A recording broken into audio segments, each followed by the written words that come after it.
Hey everyone, Cranberry Alarm here. Just finished up a big portion of our Crayola CAD, still a lot more to go, but figured this would be a good chance to take a break and kind of go over our superstructure and kind of how our entire architecture is going to be looking on our robot coming up on Fun Robotics Network. I guess we'll start kind of with go through the operations of the robot. So the first step for our robot is going to be acquiring a game piece.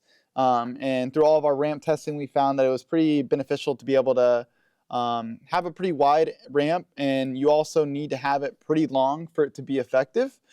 So we kind of tried to maximize that as best we could. So what we went ahead and did is we got this ramp in here that's about 22 inches long.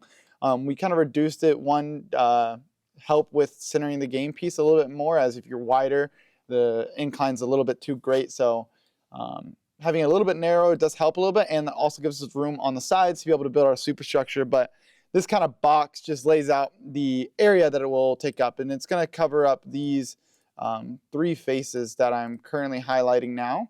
Are going to be kind of constructed of polycarbonate, and we'll kind of build that out as we go and kind of see how that looks and make changes as needed if we find out things don't work.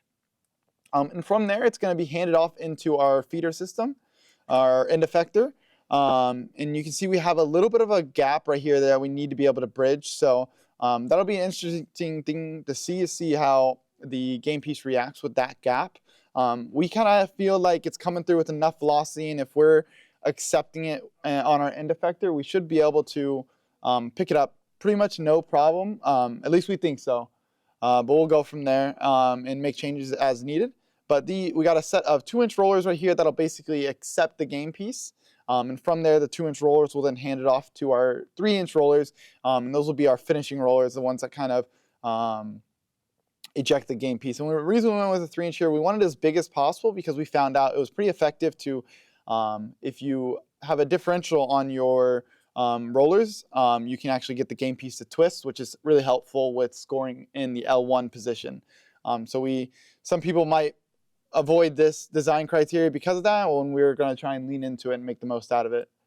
So yeah, I guess we'll go and pan over to our field scoring area to kind of show how the robot interacts with the coral area and the coral rung, so the robot can be seen like that. We'll go and pan normal to it. So you can see here in our normal resting position, we are in the position to score directly into L1. So we'll see if we need to raise it up a little bit more to get better position, but from our testing, this was actually a really good spot to be in.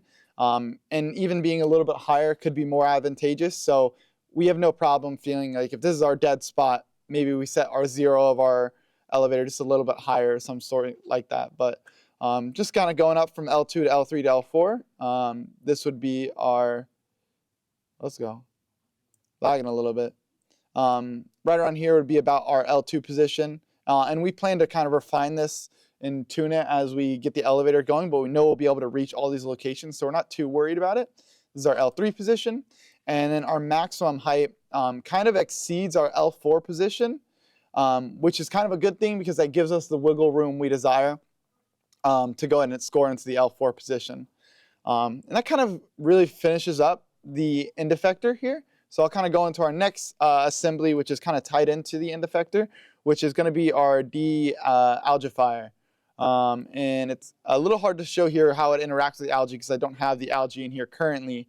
But the way this would work normally is we would, let me go and pan normal again. Go and bring this all the way down. The way this would normally work is we can start by either extending this all the way out like this, and I guess in this case we would be hitting this wall. But I guess ultimately the way this would work is maybe we'd bring it up just a little bit, and then from there we would bring this arm out. And this should be, from our testing, we noticed that you don't ever have to interact with or be past the plane of the reef spokes to be able to interact with the game piece, the algae. So if we're at this position, what we're going to do is we're going to have these top wheels right here are going to be fixed, so they will not be spinning. And these bottom wheels will be trying to actively pull the algae out. And what that'll hopefully do is that as we move up, it'll kind of pull it into the this little area right here. And this area is not as wide as the algae. This gap right here, I believe, is right around 13 inches as of right now, maybe 13 and a half. So it's not quite as wide as the algae. Yeah, right around 13 and a half.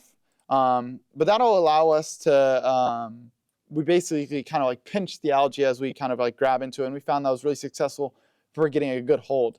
But with that, also with this mechanism kind of being as relatively as simple as we can kind of get it in terms of motion that we're doing, when we grab the algae out and we come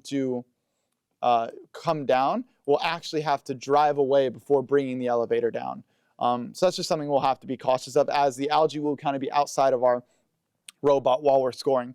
And from there, we can then bring the elevator down and then go and score into the processor from there. And we are biased to the bottom of the processor, but for that, we can always just raise the elevator a little bit and get it into there, no problem. So we're not really worried about that, but that about covers it for most of our superstructure. For now, it's a little bit more complex than we had kind of hoped for, and I forgot to mention we are using the Thrifty elevator. We use the configurable elevator to go and make this elevator, and we're going to be cascading the second stage, which the entire end effector is on. We do have some worries about kind of the weight of the entire end effector, as basically our entire robot is attached to the end effector in the second stage. So it'll be interesting to see how our weight is when we're all the way up high, and trying to minimize that as much as possible. Yeah, only things left is to flesh out kind of where our motion is going to be for these top rollers here, and then figure out what our superstructure is going to look like for this ramp, and we'll should have a pretty competitive robot. Thank you guys for watching, and be sure to check out more Cranberry Alarm Ri3D on Fun Robotics Network.